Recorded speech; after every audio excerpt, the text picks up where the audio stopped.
मला सगळ्या प्रभाग क्रमांक 21 कांसे विभागाच्या जनतेला सांगायचं आहे की माझं नाव यश नरेंद्र काळे आहे.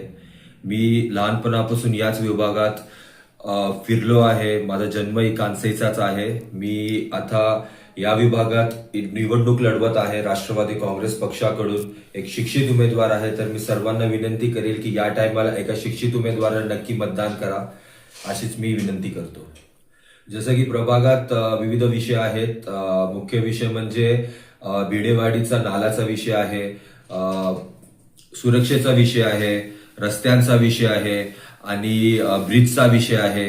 हे सगळे विषय खूप वर्षापासून रखडले आहेत. पाण्याचा विषय आहे, खूप वर्षापासून रखडले आहेत. तर हे मला सविस्तरपणे ह्याच्यावर काम करून एक शिष्टमंडळ आमच्या डेप्युटी सीएम अजितदादा पवार यांच्याकडे घेऊन जायचं आहे आणि या विषयावर मी नक्कीच पूर्णपणे काम करणार आणि लोकांची कामं नक्कीच एपी गेट परिसरात जो उड्डाणपूल होत आहे त्या विषयावर खूप लोकांना तक्रार आहे की तो विषय मला असं सांभाळायचा आहे की सगळ्यांचा एक शिष्टमंडळ घेऊन जाऊन मी आमचे नेते अजितदादा पवार यांच्याकडे घेऊन जाणार आहे आणि त्याच्यावर मी नक्की प्रयत्न करणार की कशा प्रकारे तो सगळ्यांना चांगल्या प्रतीने त्याचं काम होऊ शकतं.